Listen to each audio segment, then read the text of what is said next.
All right, good afternoon again, everyone. I'm Darryl. I'm a doctor with the Department of Psychiatry in Fong Hospital. We've titled today's session Burnout and Self-Care in Challenging Times. And I don't know how many of you have been keeping track or have been reading papers, but there was we crossed an interesting milestone this past week. And so we didn't schedule this talk specially for the milestone, but just so happened that actually this past week was actually the 1 year mark after we went into the circuit breaker last year. So I really wonder how many of you have had a chance to really take a stop and look back at everything that has happened in this last 1 year. Has it been a good year on the whole for you? Or have you been facing actually a lot of challenges and changes, especially like a lot of people actually have been experiencing? And I suspect majority of you would say it's been in the latter in terms of having, to deal with very drastic changes. And that can present as a lot of stress that has been mounting in a lot of people. So we've in the department in psychiatry, we had been pretty busy in the last year or so, especially after the circuit breaker ended. And as this article from today sums up, actually just this Friday only, that even after the circuit breaker, the effects of actually the whole pandemic situation have been really dragging out and affecting people in many, many ways. So I think today's session firstly, I'm going to touch a little bit on stress and then talk a bit about what chronic stress can do to us and how it manifests in a way that, people can feel burnt out. And finally, probably give you some tips or a little bit of observations on what self-care can do to help us in these times. A small disclaimer, a lot of this was actually, a lot of the talk today is that the information is gathered from my experience. I think seeing a lot of people with stress-related conditions, with anxiety over this past year. But a lot of it also is gathered from my own experience, having been through a lot of Brahm Centre's workshops, and in practice of mindfulness as well. So those of you who are familiar with Brahm Centre's workshops and teachings may find some of the information may not be that new, but I hope this benefits everyone. So really, what is stress? And if we say in a very broad way, right, look at it in a general way, stress is basically summed up as a state of a mental or emotional strain or tension that results from adverse or demanding circumstances. So any sort of a negative circumstance we find ourselves in, it can result in stress, which is an emotional strain. And actually, stress is a part and parcel of everyday life. It's a normal thing to experience. It's really our body's way of responding to any kind of a demand or threat. And if you look into what is the neurological science behind it, stress is moderated or is controlled by this older, more primitive part of the brain that's represented here, which we call actually the limbic system.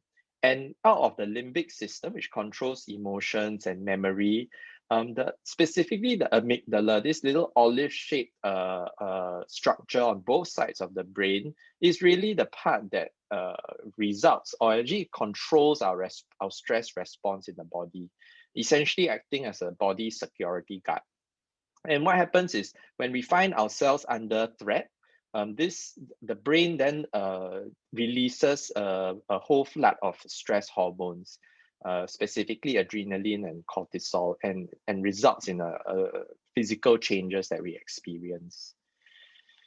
Commonly, when we talk about stress, we often couch it in usually negative terms. We don't look at it too well. But actually, is stress always bad? The answer is actually no. In prehistoric times, stress was actually a protective survival mechanism because, as human beings existent in nature, we encountered times of physical stress danger, right, and threats that may harm our safety, may threaten our safety. And this stress response actually is biologically set up in order uh, um, to protect our survival, and it's common throughout all, actually the animal kingdom, in a way that when we face physical danger, we want the body to be ready to respond, to fight or fly, right, and to run away. So it results in a faster heartbeat, increased breathing rate, more blood flow to the muscles, your senses get heightened. And in the short term, actually what it does is it gives you a peak, a burst in terms of your energy, your attention, and your cognitive ability, or your ability to process information, at least in that moment. But the problem tends to come, at least in modern times, when number one is we no longer face physical danger in our day-to-day life. Okay, that's number one. So we don't actually find ourselves having to run away from things all that often. Number two is actually we often are more prone to expose to chronic forms of stress rather than periods of acute stress. And it's this chronic stress that actually builds up over time and then tends to cause problems. And this Yerkes-Dodson law is basically summed up in this neat graph where actually lower levels of stress, we actually face things like boredom, we cannot sustain attention, and our motivation and performance actually gets affected. And it actually improves with mild to moderate levels of stress. So low levels of stress actually improve our performance up to a certain level. And then when the stress gets too high, when it starts crossing that optimal level, then again, your performance starts to decrease. It gets impaired because you start experiencing a lot of strong anxiety emotions that cause you to have problems thinking clearly and remembering things. So stress essentially is not always bad. But what happens actually is that, like I said, chronic stress then tends to create a lot of problems in people. And one of the forms of chronic stress that chronic stress takes, especially in the job-related sphere, is burnout. Is this concept that we call burnout. Now, people often throw around the term burnout quite casually. I'm feeling burnt out, and the person must be burnt out and things like that. So we say it quite casually, but actually in psychological terms, this entity of burnout has been well described and actually quite well researched by scientists, researchers, behavioral scientists. And the actual definition of burnout is actually a psychological syndrome, which means it's a cluster, group of symptoms that emerges as a prolonged response to chronic job-related stress. So burnout in more scientific areas is more characterized as a job-related type of condition, job-related stress. And what is the cluster of symptoms, basically? Basically, there are three major elements to burnout. The first is exhaustion, a sense of exhaustion, not being able to sustain your energy, but more particularly actually emotional exhaustion, because it's a psychological syndrome, right? So it's more emotional exhaustion, like you feel really worn out, you feel just tired, you can't face the workday, you dread going to work and facing the situation. It can result in physical exhaustion as well. And secondly is a term they use called cynicism, which essentially sums up that at work, right, you are no longer able to cope with dealing with your colleagues or dealing with your customers, or in our cases, dealing with patients, dealing with clients. I no longer see them as people. I don't treat them, with as much generosity or kindness, etc. So it results in a lot of negative attitudes towards people that you work with. It can manifest as irritability, you don't feel as idealistic anymore. That's the realm of cynicism. And the last is actually decreased personal efficacy or personal accomplishment. Essentially, how accomplished I feel or how satisfied I feel with the job. It manifests in ways like low morale. It can affect productivity or performance, and generally it kind of it results in your inability to cope with the the whole situation. So exhaustion, cynicism, decreased personal efficacy or accomplishment. And classically, people have termed that burnout, you generally would meet the criteria for having burnout if you have at least two out of these three elements, and of which the most important is exhaustion usually. Burnout very often is very easy to see as an individual condition, but when we talk about it in terms of organization, actually, organization is more concerned with how many of my staff in a team are burnt out, rather than trying to pick up which staff is feeling burnt out and helping that staff. So it can be looked at in two different ways. Okay, from the organization perspective, and as well as from the individual perspective. And when we talk about burnout, so a lot of the research was at first, right, was on, who is burnt out, how do we detect burnout, and how do we measure the rate of burnout in an organization. But over time, as people started talking about burnout, then they wanted to know, hey, I have all these staff that is burnt out, but how do I know what is burning them out, or why are people getting burnt out? So the second stage of the research was that these scientists started to gather information on and analyzing what causes burnout in people. And this is slightly more challenging a task, because other than just detecting certain symptoms, right, now I have to analyze a lot of the problems that people face in work. And interestingly, what they managed to kind of summarize and distill out of a lot of discussions was that our work life can be summed up into 6 general areas.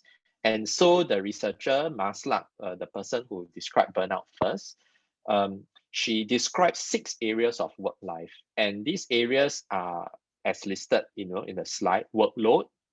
Workload is the obvious thing, right? When we talk about burnout, it's usually when I feel so overburdened, overloaded with work that I feel I cannot cope. But there are a lot of other areas as well, including how much control we have over our job. And there are jobs that have very little control, which means I only do what I'm told. I don't get to make decisions, or jobs which have a lot more control. Reward is obvious. I mean, the most obvious form of reward is your pay, right? Your salary, the compensation, at least the tangible compensation you're getting. But reward also includes other forms of reward, like, recognition, awards. There's also inherent rewards. For example, let's say talk about a nurse. A nurse does good and meaningful work, and sometimes looking after patient can have inherent satisfaction in the job. So rewards can be tangible or intangible, and the area of work life actually encompasses all these. Community is simply the relationships you have in the workplace. Are you close with your colleagues? Is there a good teamwork that's going on? Are you able to trust the people that you work with? Fairness is a very core component actually in terms of how fair are decisions that are made in the workplace. Do you feel that you are unfairly treated? That can be a major component of moderating whether you feel burnt out or not. Values indicates your whether or not your values actually match the values of the organization. In healthcare, generally, that is not something that crops up very often, because in healthcare, we are meant to be compassionate, we are altruistic. Most people would want to, or at least want to, embody some of those values. But some other jobs, if you can think of it in a way, like, let's say I bring up working in a casino. So it's not bad to work in a casino. We won't put value judgments on that, but at some level, if you work in a casino, you may require the need to try to do marketing. You're trying to attract people. You're trying to get people to spend more money at a casino. Does that match with your personal values? If it doesn't match, you might not be very well suited for a job, in a place like that. So that brings us to a very core component. It's not that any one job is bad. It's not so much that a job tends to cause burnout in people, or it's not a risk factor inherent in the job, but rather it's more a degree of the mismatch between a person's characteristics and the characteristics of a job. For example, your job can have high reward but high workload, and some people will be willing to undertake the high workload for a high reward. Some people prefer not to have so much control. They prefer to, be told what to do. They may prefer to be given more explicit instructions, and so they don't need so much control over their work. So essentially, it's not so much that there are jobs that are good or bad, but rather it's whether the person fits the job or not. And this point just points out that actually community is quite important in the job, because we're all social creatures. The relationships at work, actually, they found that it plays a key role whether or not people tend to progress towards burnout. When I gave this set of slides to healthcare workers, especially when I speak to healthcare workers, I sometimes introduce this idea of compassion fatigue. And it's essentially the emotional response when working with people who are suffering. And that's something that is common across at least the human services, social workers, nurses, doctors, sometimes prison officers, sometimes even teachers as well. Because a lot of times when we work with people, or at least people who are suffering, whether it's from trauma or from illness, the interactions are often full of negative emotions. They come with their problems. You are kind of responsible, or they expect you to kind of help them to solve their problems or give them solutions. But these solutions are not always actually very obvious. And sometimes we can't, no matter how badly we want to help, we just can't easily solve people's problem, which can lead to a lot of frustration and guilt in terms of the worker. So this kind of chronic stress also can contribute to a degree of burnout.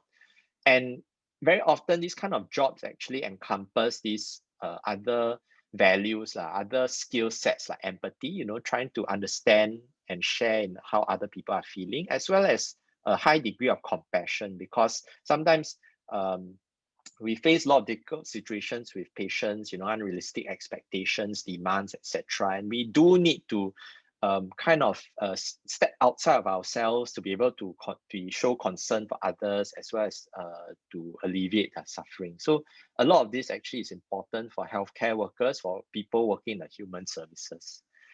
But there's another type of stress that I want to bring up, especially in this setting, because it may be pertinent to some of you, where actually we encounter a fair degree of caregiver stress, another form of stress that is accumulated and results from the unrelieved physical and emotional strain of actually caring for a chronically ill person. And even if it's not caregiver stress, oftentimes, I ask patients, what do you work as? Oh, my mom is a housewife, etc. And all these things. Even people who are not really working, just as I talked about burnout as job-related stress, but even people who don't work but actually undertake heavy responsibilities, may not be caring for a person, maybe actually be caring for a family, can experience high degree of stress as well. So I just want to be, or at least encourage us to be quite broad in our way of looking at stress, and understand that everyone goes through their individual circumstances and maybe facing stress in different ways. And caregiver stress is just another one of those. And caregiver stress, even though they are not the person, they are not the patient, they are the person caring for the patient. Actually, caregiver stress can manifest in many ways as well, including very commonly anxiety, can cause a lot of depression, inability to sleep, irritability, low energy, resentment, and things like that. A lot of these feelings can crop up. And why is that? It's actually, we are coming to understand, or we do see and observe, that the caregiver role includes a lot of sacrifice, a lot of responsibility as well. So a lot of all these things the caregiver experiences, like loss of freedom, lack of control, because a lot of things determined by the patient, right, the person needing care. A lot of very physical demands. There can be a lot of guilty feelings, especially when the caregiver cannot meet the needs, or cannot meet the needs of the patient in a way that they feel is the patient deserves. There are a lot of financial worries, especially when caring for someone who's sick. And becoming a caregiver can involve a lot of changing relationships. in a way that, someone who used to be full-time mother now has to become like a nurse, someone who is used to have a lot of time for their children now maybe may be devoted to caring for elderly at home rather than looking after the kids. So it's a lot of changing boundaries, changing relationships, changing responsibilities. And inherent in a lot of these changes, when we are not very well or thoughtfully navigated, there's a lot of expectations inside. And mismatched expectations sometimes cause a lot of burden, a lot of guilt, and a lot of stress as well. So caregiver stress is actually an important area to look into. Yeah. And essentially, what are we talking about is recognizing chronic stress. And stress takes many forms, but eventually the pathway kind of leads into common ground, where one thing to take note of is very often we are not actually very good at distinguishing whether stress is good or bad, right? And we are often also not very conscious of the level of the stress that we are in. It's not a blood test that you can take. It's not like blood pressure I can measure, right? How stressed are you? It's quite a subjective thing. And there's no good indicator to tell us this. Culturally, we are also very accustomed to actually being stressed out. So as a society, I think we are quite high pressure, fast paced. So it's not very or rather people are expected or they put an expectation on ourselves. We put our expectation on ourselves that we need to be able to deal with it. We should be able to deal with this. We should be able to deal with that. I shouldn't be weak or things like that. And so we often experience stress unconsciously, or it often results in a high level of stress before we realize it, and it starts to cause problems in us. And what do those problems look like? Stress actually can manifest, like what I mentioned just now, in actually a large number of ways in the human body. And why is that so? I often explain this to patients. It's because if you remember the biological stress response I talked about in the beginning, a lot of these stress hormones actually affect our organs, our body, in a way that's preparing us for certain responses, like to fight or to run away. But when we're under chronic stress, right, these responses actually don't make sense. We are not trying to run away from anything, but yet we still end up having problems like sleeplessness. We still have problems like heart palpitations, breathlessness, chest tightness, etc. The gut doesn't feel so good. So gut changes is very common. Diarrhea can be constipation, nausea, loss of appetite. So a huge range of manifestations, actually, the stress on the body, including the not so obvious ones like the immune system. You may find that you start falling sick a lot more often, and ultimately, what a lot of people are concerned with is actually chronic stress does speed up the aging process. They are finding that people, because it just wears the body out faster. You're on alert all the time. It's just wearing you out faster. And what chronic stress does, if it's not well managed, right, is that body guard, the security guard of the brain, becomes hyper alert. And next time the same stress happens, it triggers, and it becomes more easily triggered and harder to really switch off. So it takes longer for people to relax or to settle down and all that. And this is really the effects of chronic stress. So it's something to be really, it's worth paying attention to. I think that's something, and stopping and taking stock of where we are. And if you have already embarked on your mindfulness journey, you will know that stress is made worse by essentially the monkey mind. And the monkey mind will play a lot of tricks in terms of how we actually think and perceive the world around us. So these habits of the mind are things like over planning. Our imaginations often run wild. We often exaggerate or tend to catastrophize. We think of the worst case scenario. And we often have a lot of judgmental thoughts, even without very much basis. A lot of worrying, labeling, ruminating, going over and over again, these kind of worries. These are all the habits of the mind that kind of actually contribute to our stress. And essentially, it's best summed up in this short phrase. Actually, this phrase was coined by a Harvard study. Harvard researchers did this study where they started polling people at all times, randomly at all times of the day. Firstly, finding out what they were doing at that time, the activity they were engaged in, and at the same time, what they were thinking of. Were they thinking of the activity they were doing, or were they thinking of something else? And actually, interestingly, the natural thing we often think of is that if we are doing something pleasant, if our activity is pleasant, we should be happier. And if our activity is unpleasant, then we should be less happy, less satisfied. But they didn't find that that was the strongest correlation between the strongest correlation for happiness or satisfaction was not the how pleasant the activity was. It rather was how focused were we in terms of our thinking on the activity that we were doing. And so they summed up this in this phrase, and it's also the title of their study: a human mind is a wandering mind, and a wandering mind is an unhappy mind. All right. So I want to spend the last section of my time today talking a bit about self-care. What is self-care? Self-care actually is an activity, any activity that we do deliberately in order to take care of our mental, emotional, and physical health.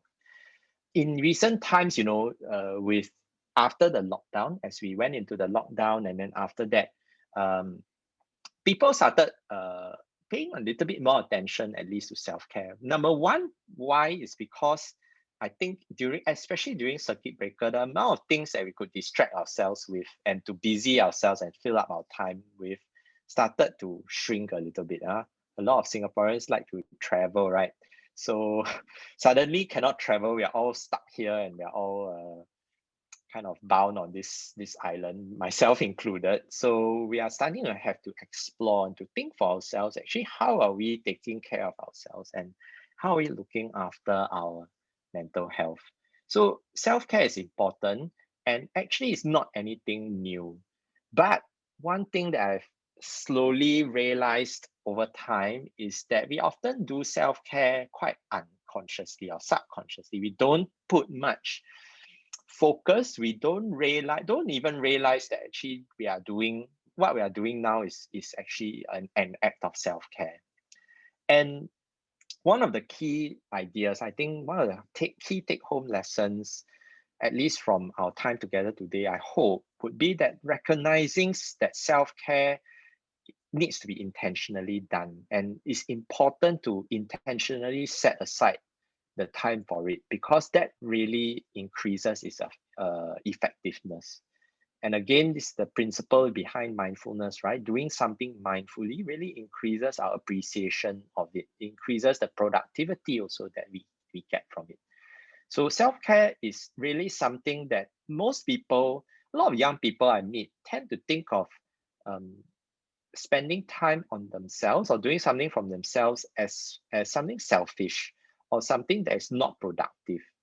And that's something from our very goal-oriented culture that we unfortunately have kind of ingrained in us, that we must always be doing something productive, something meaningful. And sometimes hobbies and leisure time is seen as a waste of time. But really, that need not be the case. That should not be the case. Self-care is something that is important in order for us to function as balanced individuals. And the other thing is that when we perform things that tries to look after ourselves, we do need to, number one is to do it mindfully. Number two is actually we need to not just do it mindfully, but sometimes we need to revisit, why are we doing it? Remind ourselves again, is this working for me? Look back and reflect on the experience, and think for yourself, okay, was it good? Was it helpful, beneficial?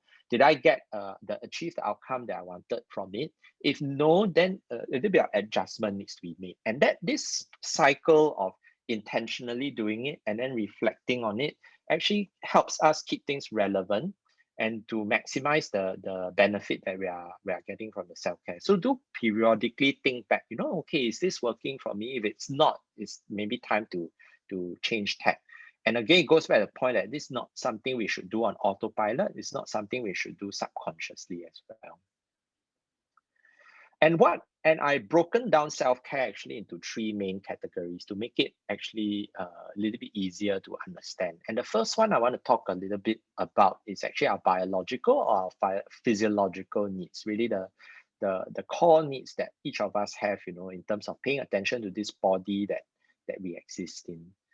And one thing that is quite turning out to be quite crucial or has always been, and a lot of people struggle with this actually, is in terms of sleep.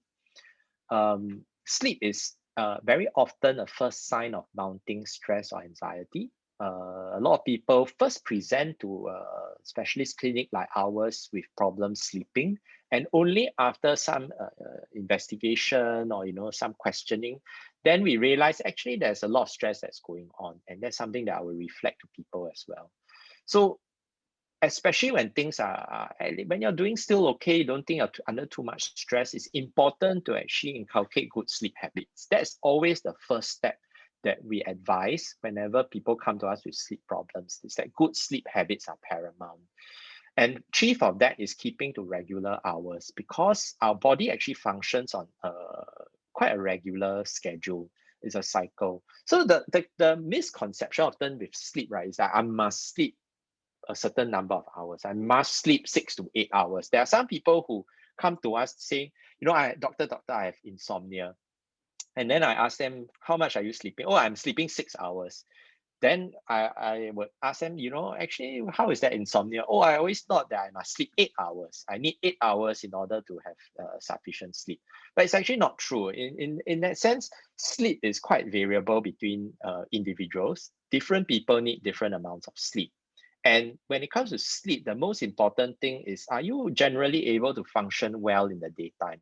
Are you able to sustain your energy levels, sustain your concentration, your productivity throughout the day on a amount of time that you're getting in terms of sleep? And if the answer is yes, then actually it is rather unlikely that you are experiencing insomnia. The key thing is actually keeping the habits regular, keeping a routine, keeping good sleeping habits, and allowing the body's natural ability to sleep to be reinforced.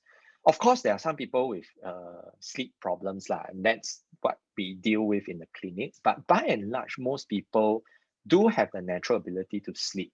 It's things like gradually staying up, over time, staying up late for too often, excessive use of technology, screen time, especially in the nighttime before they sleep, is something that is quite detrimental. So a lot of all these habits actually are really need to be reinforced, really need to be put in practice. And if your habits are good, if your mental state, your mental health is good, you are practicing mindfulness regularly, you are keeping good regular hours, then really the last part of it is letting go of some of these expectations, right? I must sleep 8 hours a day. I must fall asleep within 10 minutes. I must not wake up in the middle of the night. A lot of these expectations actually are unrealistic. It's normal to take actually a while to fall asleep. It's okay. It's normal to sometimes have good sleep, sometimes have bad sleep, sometimes to sleep less, sometimes to sleep more. And a lot of all these things actually are part and parcel of everyday life. So letting go of the expectations actually reduces a lot of our stress, our anxiety, a lot of the kind of tension. The sleep is a funny thing, the more you want it, the more it will elude you. So getting overstressed with sleep is the surest way of losing sleep. So one thing is to really learn to let go of those expectations and gradually to trust the body's ability to gain a rhythm and settle into that regular routine that would be sufficient for you. On diet, just one point, actually diet is another area in terms of mental health research that's gaining a lot of attention in sense that we all know that our gut contains a whole kind of biology of its own in terms of the microflora, the bacteria of the gut. And some of the recent years, the research are showing that the level of our gut health actually has quite an intimate role to play in our mental health, both in terms of our energy levels, our mood and anxiety levels, our ability to concentrate. they found that actually good gut health actually does have an impact on good emotional health, which is why it is important to actually pay a little bit of attention to our diets.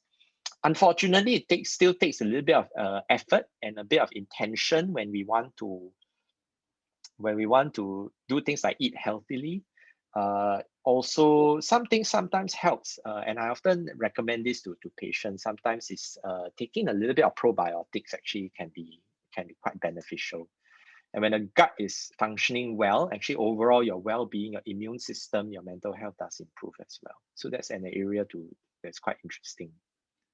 Now, exercise is the last thing, and exercise goes really again beyond that physical health element. We often think exercising is good for the heart, it's good for the brain. Yeah, all this is true, but really it also helps us as a form of relieving tension, relieving stress, and that's where the mind-body link, the link of that good physical health is intimately linked with good mental health comes in. It increases levels of kind of chemicals in the brain that is essential to our to our mental health, and can improve our sleep and as well as our cognitive performance. So and exercise cannot be just once a week, that kind of thing. It should be something regular. It doesn't have to be, I believe it doesn't have to be super strenuous or very intense, but really something regular and sustained would be the best way to go. This second aspect is really talking on our social needs. It's very important to actually really look into our social needs. This is something that became especially important during the circuit breaker. When we went into lockdown, a lot of people actually started struggling in this area, because people who were unfortunately, lockdown was not very kind to people who were not as tech savvy as others.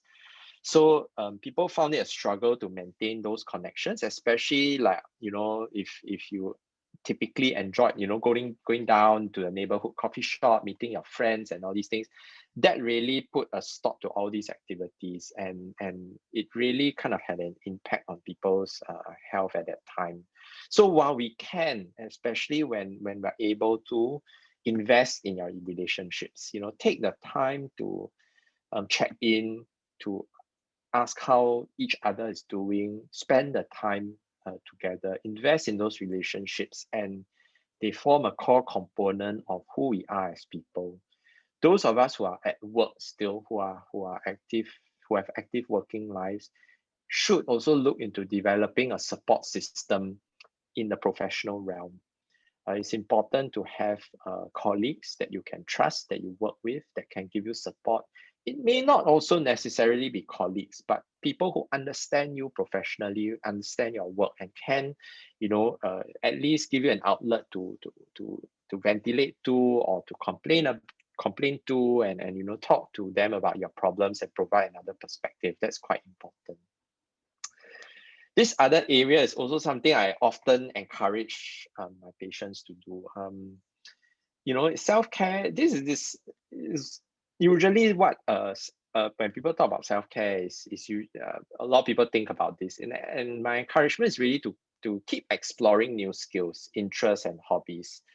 Now that we are stuck here, not being able to travel, now is the best time to do it. Use up your rediscover vouchers, right? Use up all these things and go and look up, look out for activities, look for classes, learn new things, take up new hobbies, And very classically, a lot of people feel very strongly, especially working people, is that, all these hobbies are a waste of time, right? If I have time, I rather rest at home, sleep. Well, that's fair. I rather use my phone or spend time on the computer. A lot of young people are doing that now. But actually, these skills and hobbies, right, don't just help us relax. It also helps us build a sense of who we are as people, right? Our self-identity, a sense of accomplishment as well. And a lot of these hobbies, when you are doing, that's not so sedentary, right? So personally, I'll share with you, before the circuit breaker, I enjoyed to do a little bit of pottery. So that was my hobby. Then after the circuit breaker, I started dabbling a little bit in starting an aquarium, keeping some ornamental shrimp and all this. And so what I found that is that when I'm doing things like that, that's a little bit more hands-on, a little bit more engaging. Actually, that engaged me in a much more mindful way than, let's say, I was just mindlessly on my phone surfing social media or playing games on the computer and things like that. It's a much more engaged kind of activity, and the satisfaction and the relaxation that comes up from it is also a bit more. So I often encourage people, step out of your comfort zone and go and explore new things, learn new things. It actually gives you an increased sense of purpose and identity. And the last aspect sometimes is the most challenging, is the emotional aspects of things, and what I call emotional housekeeping. This is an area that, when we went into lockdown and everything kind of slowed down, I felt that people who were not so good at doing this tended to struggle more, because what happens is, to avoid dealing with what's inside, most people actually, I find, tend to try to find distractions to engage themselves. You're keeping busy, your day is packed, there's no downtime. And you're always dependent on distractions. And then when suddenly everything stops or slows down, you find yourself feeling quite devoid of purpose, or having that idle moment tend to create, those habits of the mind start to play out. So emotional housekeeping is actually doing a little bit of day-to-day cleaning and tidying up, so that a lot of these things don't hit you all at once. And to me, that starts with a habit of actually just taking a moment to reflect on events as well as how you've been feeling. Doesn't take very long, right? And just pausing for a moment, understanding where you are, and not running away from maybe unpleasant sensations or feelings that may be appearing. I think those unpleasant sensations are signs, that we may need to pay attention to certain things and to understand our emotions in a deeper level. The thing is that the caution here is that it shouldn't be done blindly. It shouldn't be done like what I brought up just now. It shouldn't be a form of rumination. It shouldn't be done as a form of worrying as well. Because when we give in to some of these negative thoughts and the habits of the mind kind of play up, actually, the process of reflection can very easily turn into excessive worrying, can turn into imagination, can turn into rumination. So it should be done in a conscious manner with certain right attitudes. And one of the a very pertinent, I think, analogy that I've read before in dealing with emotions is, can we treat ourselves or our emotions that arise, whether it's pleasant or unpleasant, as if we were parent to those emotions, right? The emotions are actually part of us. They're integral part of us. Can we look on them as kindly? If we take the analogy of a mother and child a little bit further, if a child is nice to look at and nice to spend time with when they are smiling, when they are sleeping, it's very peaceful.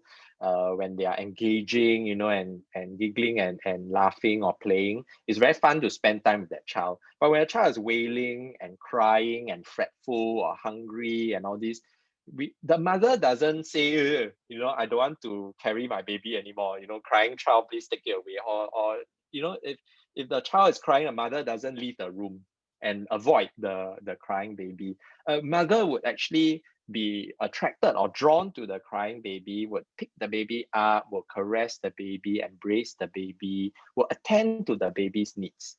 Can we treat negative emotions that arise in us in the same way that we look on a child with compassion, with kindness, with acceptance, and look deeply at, okay, my anger is arising, and what is it that's causing my anger to arise? What is causing this child to cry is the same as what is causing me all this anxiety? What is causing me this stress?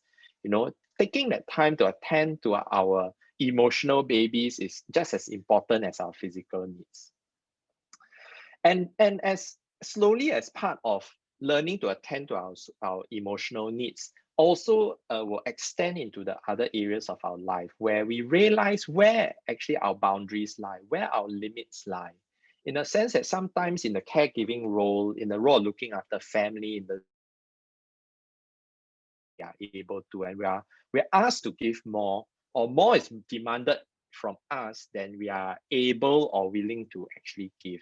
And when we start reflecting on negative emotions like resentment or guilt or things like that, actually it arises from the fact that we were not very able to articulate those boundaries, where our limits lie, what is actually my responsibility to do, and to draw healthy boundaries actually in our life. Certain things maybe we are not able to do, or a bit beyond our ability. We should learn to say no, and to say that, okay, this is beyond my ability. Either I seek help or I learn to let it go.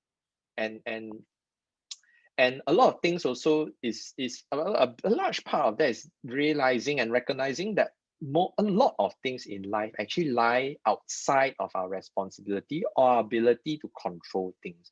When we stop trying to control things, when we stop trying to impose our expectation on things, a lot of that disappointment, a lot of that expectations are then removed, and the stress and the anxiety also can be let go of. The underpinning rule of finding self-care, how do we meet the demands of the day at the same time look after ourselves, is finding a sense of balance and what I call equilibrium. All things must be done in moderation. So self-care is not something you should indulge into excessive levels or so, but at the same time it cannot be neglected completely. So all things in moderation, and the range of things you do in self-care should also be kind of balanced, right? I brought up 3 main areas. All should exist in balance, without one being neglected or one being overly emphasized. And finally, my last part is talking a little bit about mindfulness. Those of you who are familiar with Brahm Centre will already be familiar with this. But practicing mindfulness is really a good way to improve our overall emotional well-being, because it encompasses a lot of these good values. Essentially, what is mindfulness for people who are not so familiar? Mindfulness is simply paying attention to something. A lot of patients I introduce mindfulness to think meditation's be out there. It's so hard to not think, sit and not think about anything. But really, mindfulness is simply training our attention, and on purpose, intentionally, in the moment, without being judgmental. And in summary, what does mindfulness involve, right? Involves 2 things primarily. One is learning to regulate our attention, and 2 is practicing these certain positive attitudes that kind of should encompass our entire practice. So attention regulation simply means knowing what we are paying attention to now, to decide what we want to pay attention to, right? Where we should direct our attention, and to continuously, maybe repeatedly direct our attention to go there and stay there. So that's attention practice. But actually, an important component of mindfulness that I feel is actually you cannot do the attention practice without these attitudes, right? Because they teach us actually how to approach not just our practice, but everyday situations in life. Can we infuse our lives with openness, with curiosity, with acceptance, learning to let go, with self-compassion, and as a result, being able to be compassionate towards others as well. So put together these 2 aspects then kind of give you what we mean by mindfulness practice. And the reality is that mindfulness practice has been proven in the literature and the evidence and research to be beneficial for a lot of psychological distress, anxiety, anger. It decreases your ruminations. It helps you be a bit more emotionally aware, and as a result, improves your ability to cope with unpleasant mood states as well.